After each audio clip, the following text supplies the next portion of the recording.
Okay, let me know if you're here. I'll put your name in a raffle, and then whoever wins the raffle, you can choose a ticker. We'll do a DCF for the ticker of your choice. So you just say anything.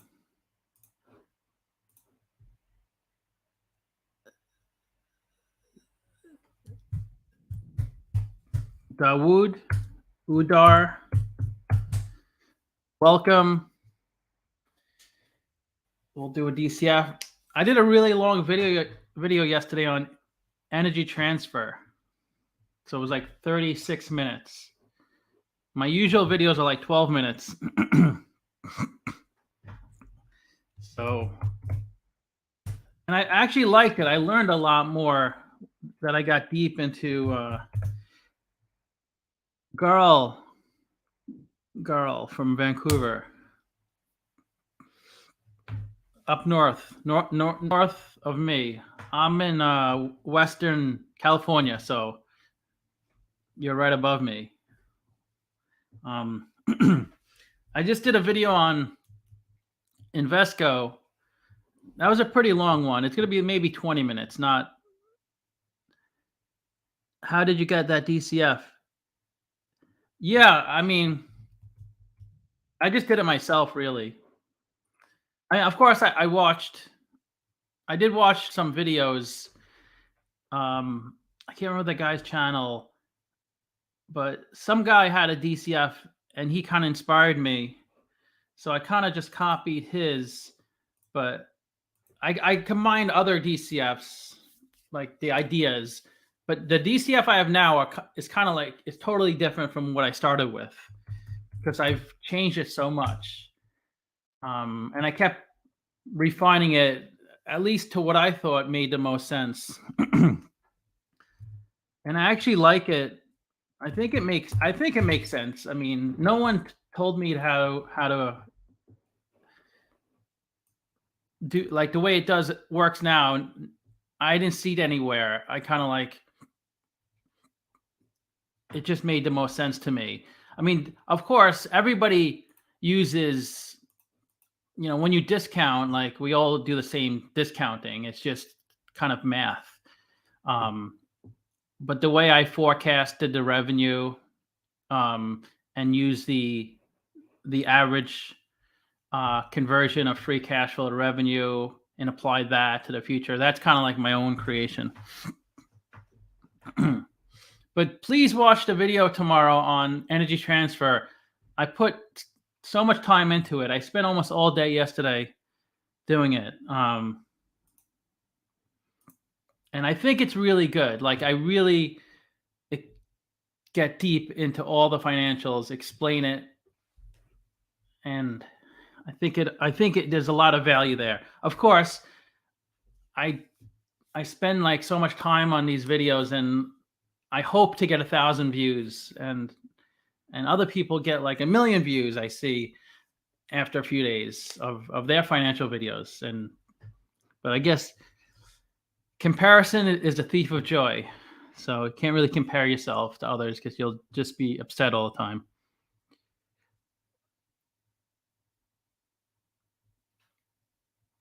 Yeah, Devin. And I wasn't surprised. I told a friend a few months that I could see Meta going down to below 100 because it's just supply and demand. It's just it would never go bankrupt. A company cannot go bankrupt unless its products are bad and it just loses tons of money. Like a profitable company like Meta, the stock can't go to zero. I mean, it could go down to really low, but a company can't go bankrupt based on the stock price. And a company can't be saved based on the stock price. If a company is losing a lot of money, like Like they don't have many sales, their expenses are getting really high. Even if people keep buying the stock, the company could still file bankruptcy. They're kind of separate, the stock price and the company's operations. I mean, there is linkage, of course, because people should be buying a stock when a company is doing well and making money, but it's not a direct 100% correlation.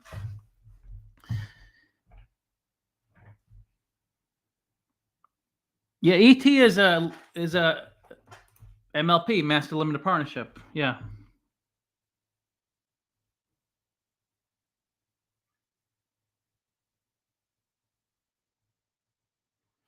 Wow, 2,000 to 200,000. You have to have you have to be really good at like presenting, like have a good be really personable or comfortable. I think it could be a little cringy, some of my videos, like watching it. At least that's how I feel, but maybe other people don't feel that way. Savvy social show.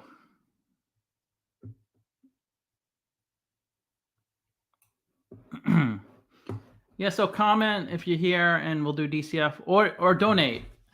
At least $5, the more the better. And we'll do a live DCF on whatever you donate. Um, so yeah, so I did really well in my ET investment.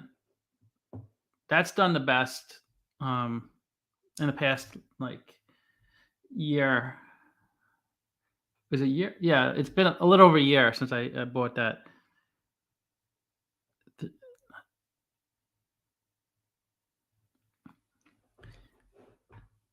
It's like it's volatile. Subscribers and views. Like I remember there was like a 2-3 month time span when I was getting 100 subs a day. And I was really excited, like, oh, if this state continues or gets better, um, and then a few months later, after that, I'm down to like 10 subs a day. So when the market was really hot, like especially in the beginning of COVID, when people were home a lot, I was getting a lot more views and a lot more subs. And then when the market started coming down, less people were watching the videos. And I think that was true for most finance YouTubers. Agav, yeah, of course. How's it going? Good to see you.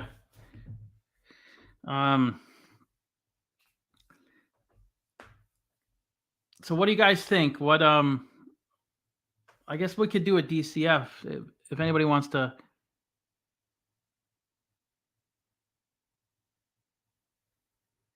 Yeah, I did a few short videos. I did AI short videos. I don't know.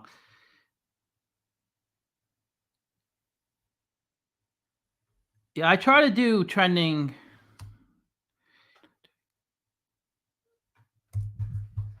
Saturday nights.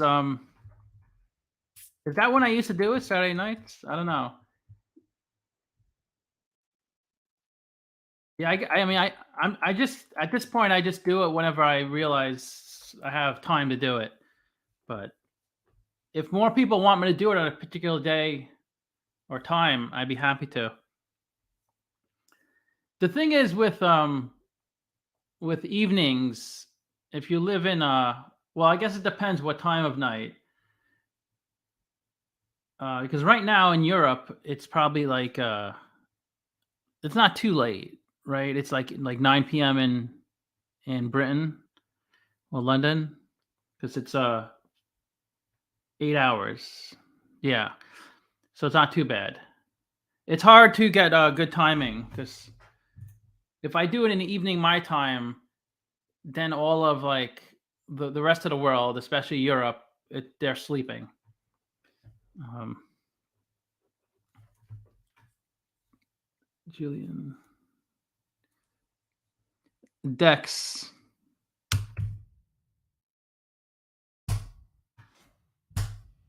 7, Devin. 2, Udar. 8, Peregrino.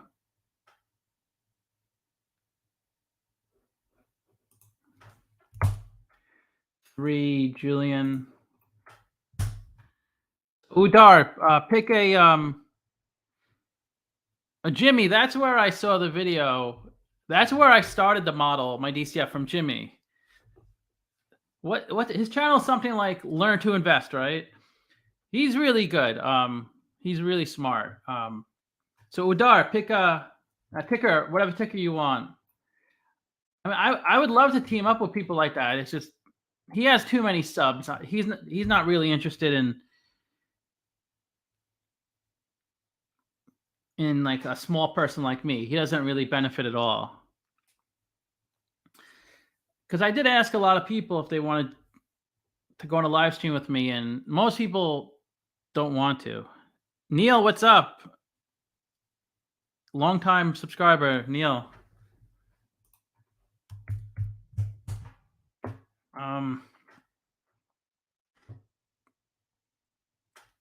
So yeah, I was thinking like about shorting more stocks after Silicon Valley bankruptcy. It's kind of like, remember what Tesla, like Tesla when it was $1 trillion, like people were shorting it so much. See, people were losing. Remember Michael Berry? He lost like billions shorting Tesla, and he was right. But he just, if it takes years for the stock to come down, like it did, it took so long for the stock to come down, then you have to really time it. It's so hard to. Yeah, Kate's gone. She doesn't have a channel anymore. So I think she probably got tired of it, or maybe didn't see the value. Tesla is still overvalued. Udar, pick a ticker so we could do a DCF.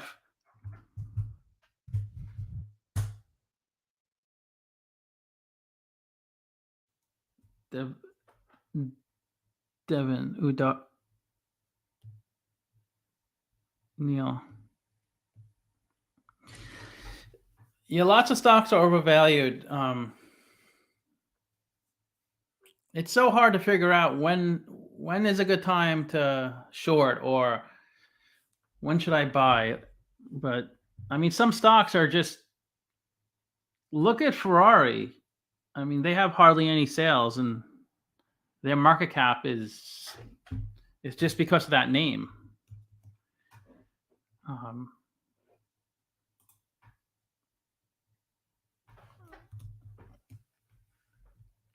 You have to comment so I know you're here.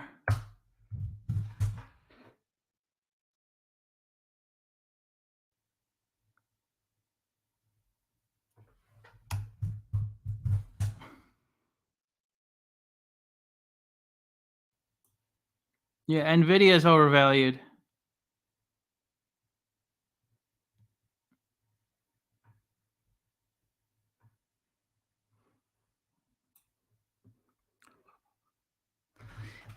Yeah, I think Apple is gonna crash. But I guess it's just hard because I hate shorting stuff, because even if you're off by a day or a week, you lose so much money. Because you just get it's really a timing thing. You're all your kind of like all the value is eaten up. Even if you do a 3-month short, you just don't have that much time. And who has a crystal ball to really know when to short?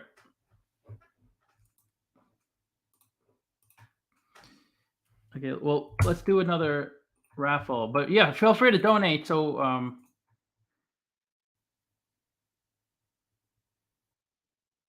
That always helps the channel out.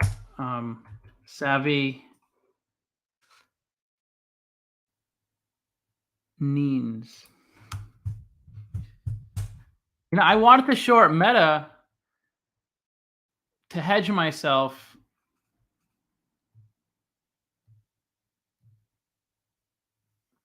but it was too hard to do. 11 Dex, 14 Dat, 2 Udar. Yeah, same to you, Neens. So CF CB 350. Okay, so pick a ticker. We'll do a quick DCF to see what the value is.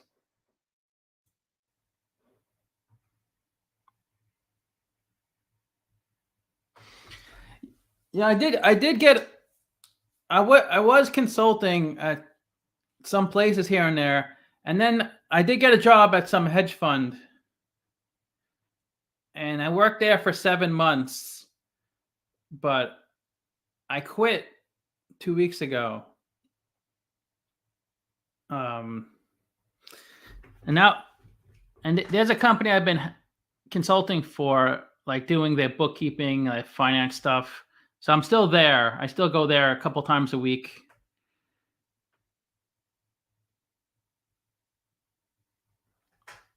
So it's good to have something to do, because I was getting really, when I first sold my company and I did YouTube full time, it was fun the first few months, but I was getting really bored and lonely being home all the time.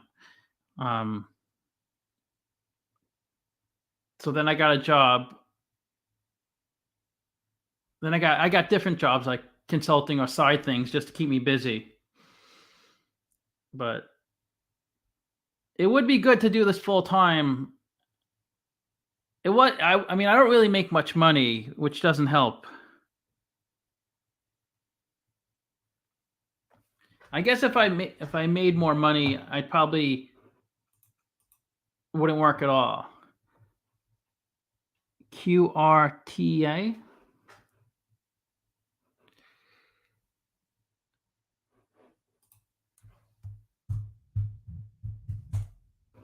Thank you for the donation. We'll do.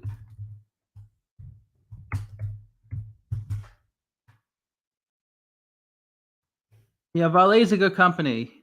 So okay, so QRTA, then ADMA, Zister Fitness.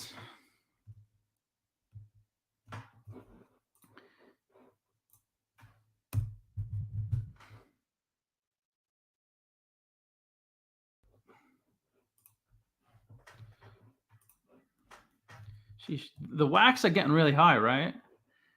It's crazy how high the whacks are.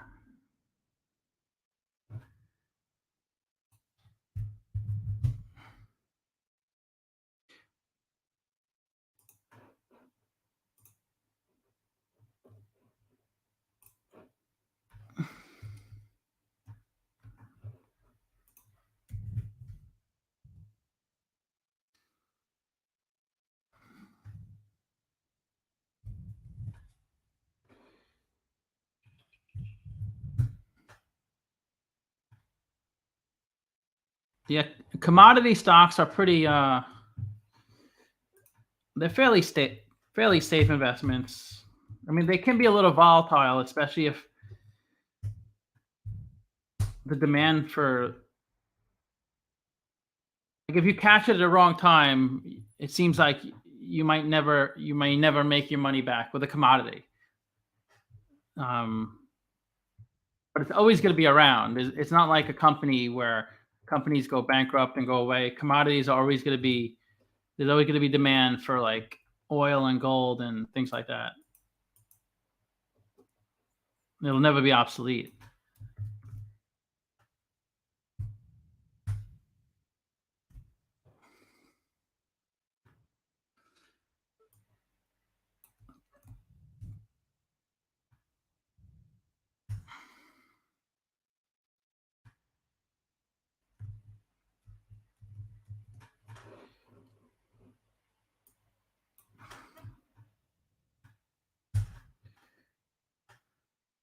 Qu- Qu- Qu- Curate Retail Group is an American media conglomerate controlled by John C. Malone.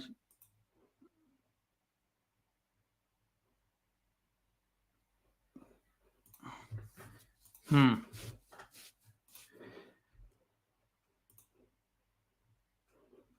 I mean, they generate a lot of free cash flow. At 12 billion of revenue with a 337 million market cap. That's crazy.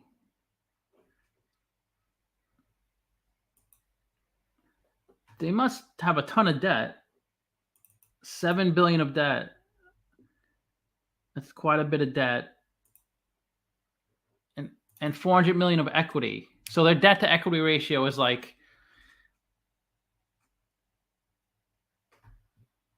15, about 15. So for every dollar of equity, they have $15 of debt. Because how could you have?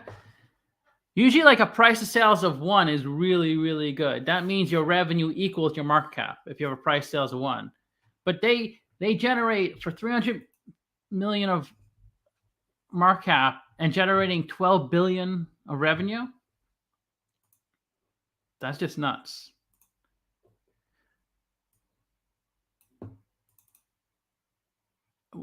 They really 2022 they got crushed. I wonder what happened to 2022. I mean, the model says a screaming buy, but like the stock it probably was a lot higher at one point. Let's see.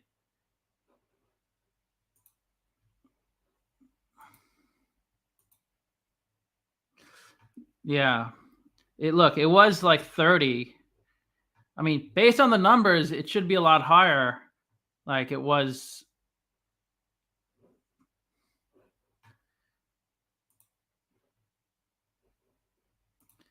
like just 2 years ago it was trading at the correct price, but look, I guess they're headed towards bankruptcy.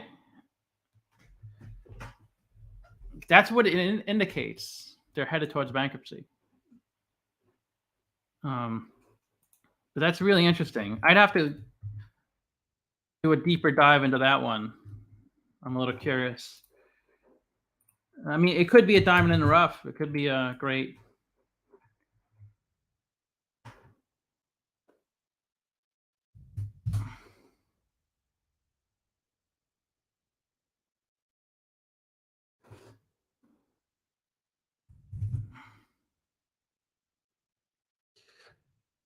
One of the warehouses burnt down. I mean, that's unfortunate, but I still don't get why they're.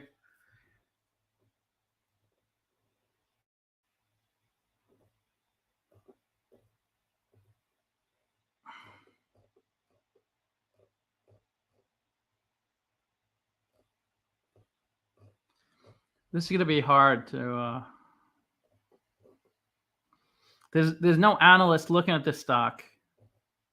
Adma Biologics.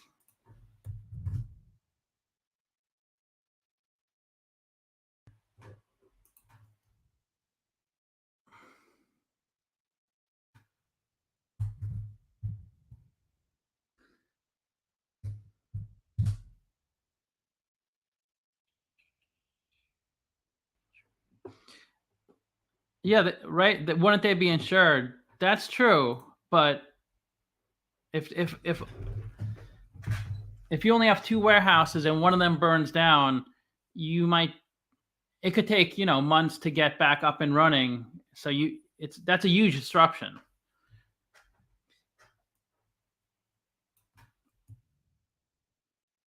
That could really affect your business.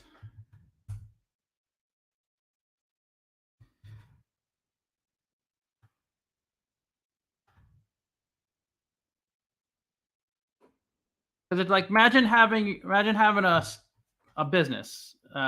Say you, I don't know, you were a dry cleaner, and your store burnt down, and you say, "Oh, you have insurance, right?" Sure, yeah, you do have insurance, but like you do have it would take months for you to get back to where you were. Your customers will go to other people, maybe never come back. It could really disrupt your business. And if you had a business like that, it took a long time. It took that build out the infrastructure of whatever your business does. Not all businesses are basic and easy just to replicate again. It could take a long time. So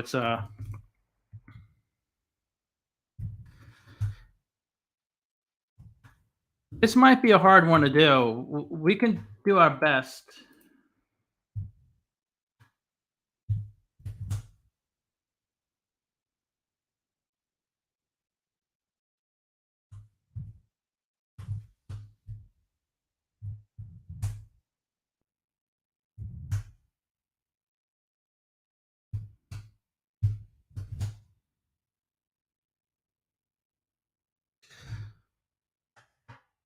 Um, let's see.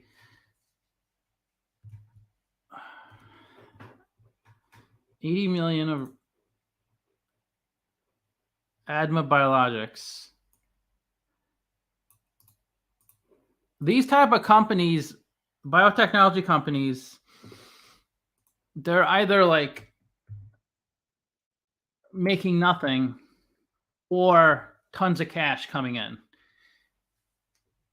Because you could spend literally a decade making no money because could take up to 10 years, sometimes longer, to develop a drug, get it approved, start marketing it.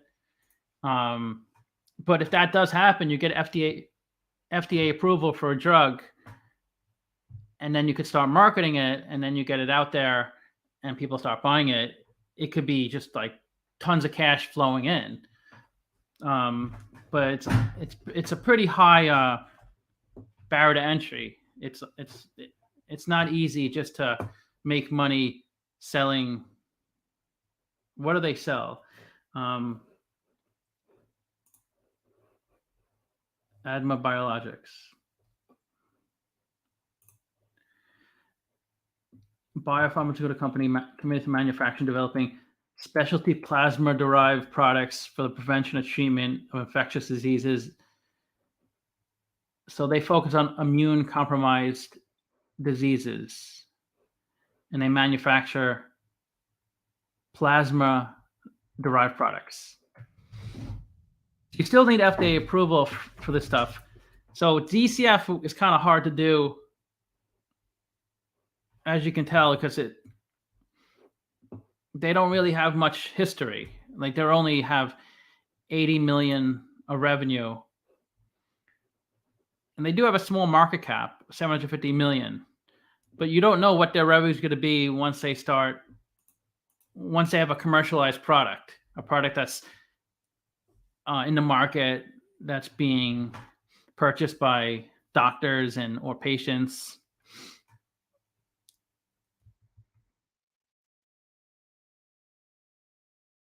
I mean, there are ways to do it. It takes a little more time. Like you have to look at the market as a whole, like what the value of all the potential customer base. Like if you were selling EVs, you could look at what the potential market is. It could be like hundreds of billions of dollars. The EV market, people who are willing to spend money on electric vehicles. Then you have to look at competition, and of course, you have to develop a product that's worthy of somebody buying, and of course, market it and compete against other companies. But yeah, it's a tough industry. It's a lot of these biotech companies are just there's like hundreds that are publicly traded. And then there's probably thousands that are private companies, and they're just trying to develop something that's accepted and used by others. Do they have any products in the market that they're Abcellera? Yeah, it's a different animal. Yeah, sorry, I couldn't really do give you a good value for this.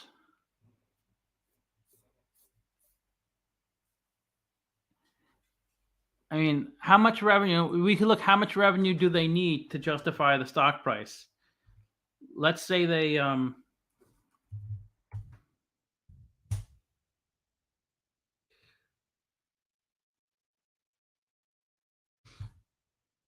actually no. Let's okay. We had a negative conversion here, so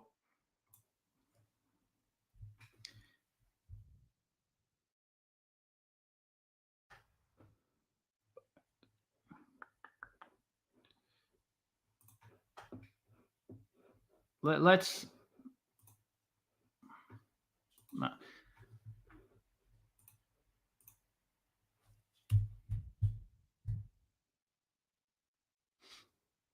let's see what the average company converts their revenue to free cash flow.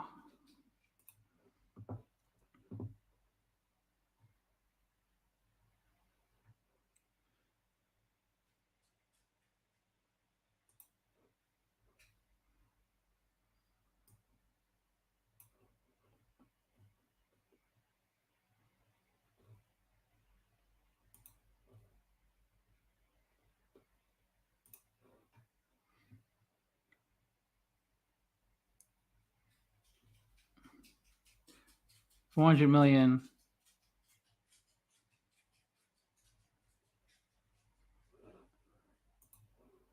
Let's go a higher one, 30%. Okay. So that's why we had a negative value, because they have negative free cash flow every year. Let's just assume they were able to convert 30% of their revenue into free cash flow. So just based off of their current revenue, the stock is $1.59. And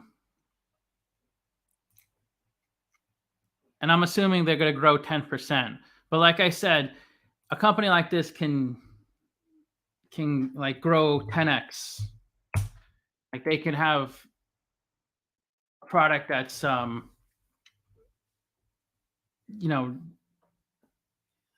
popular, well known, and I mean the stock could go up huge. All they need is like a contract with a big supplier or a big company just for the stock to go up before they even.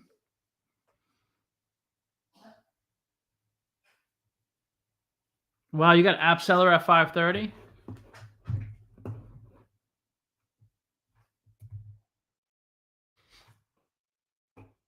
Yeah, I guess based over the current revenue, it's $1.59 the stock.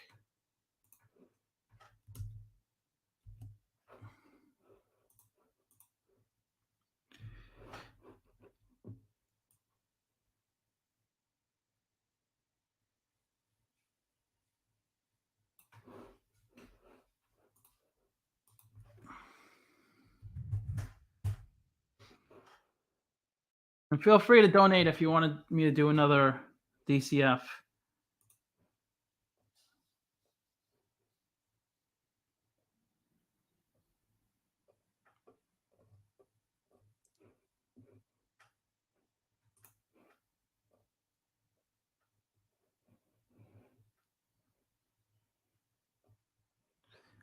So they do have 3 FDA licensed products: Asceniv,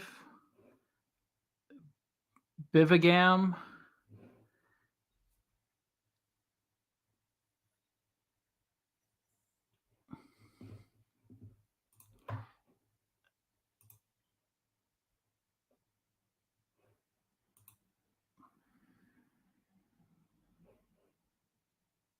Is this have they been trading this long?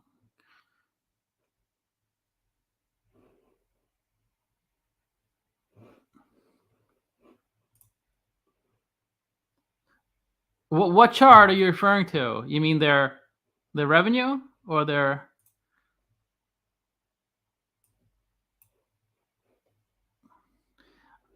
Why don't they have? Is this a? They don't have 2022 financials. 930 is their latest. Revenue looks pretty good. It's going up, I guess. So they do have some, but no analysts are looking at it.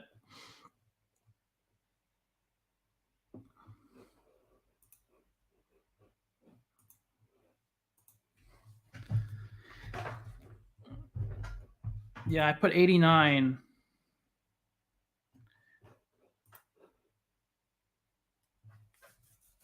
I mean, they got 40 million of revenue in the third quarter alone. So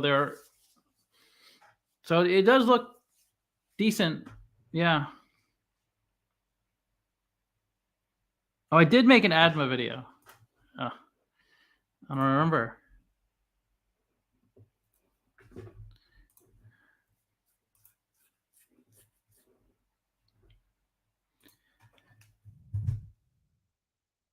Wow.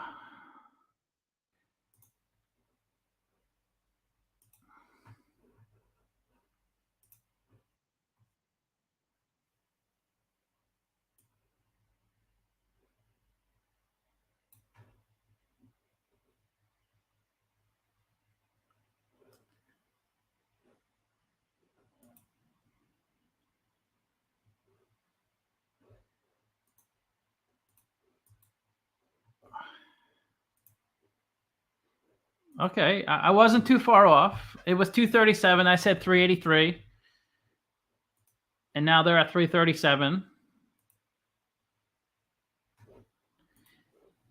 I totally forgot about this. I guess it's hard to remember when you did like 1,200 videos.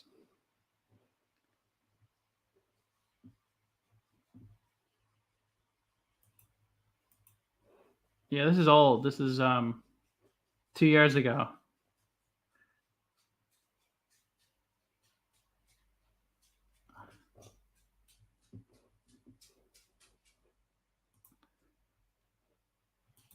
So what do you guys?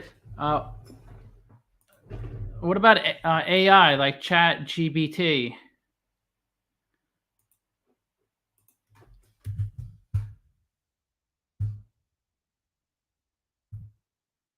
Companies like that. That's going to be huge when they start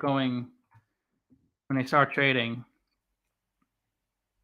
And that's the future, right? This AI.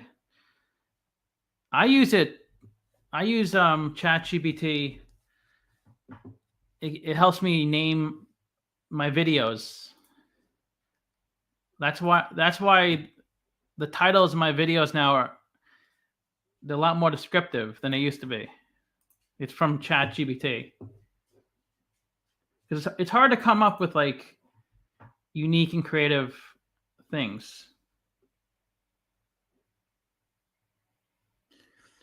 Fueling. Did I spell that right?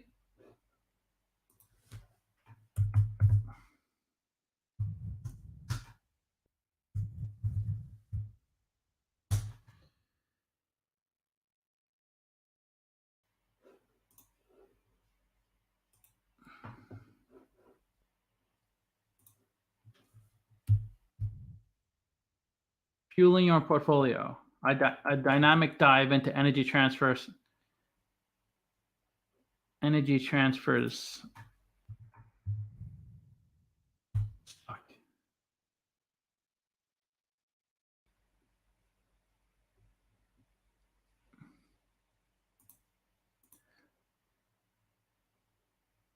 So if anybody wants to donate to do another DCF, if not, I'm gonna probably get off so I can finish editing my. I just did a video on what's it called? Invesco Mortgage. The Silicon Valley default helped me understand companies like Invesco better. Because I try to really understand why they defaulted. Like, what's the real reason? The bank run was the result, the last part, but what led up to that? So I learned a lot from trying to just go through their like their balance sheet and read up on the company. You don't find that much information if you Google things or try to watch videos. It's very surface level, very high level, so you don't get the true detail. Sometimes, once in a while, you'll find someone who explains the detail really well, but most of the time, it's just surface level. So you got to really dig into the financials to figure out yourself. But okay, if nobody wants to donate for DCF, I'm gonna probably close out so I can finish editing that video. Okay. Well, thanks for joining. Try to watch the ET video tomorrow in full. I want to get 50,000 views for the first time. Yeah, Invesco Mortgage. Okay. So talk to you guys soon. Thanks a lot.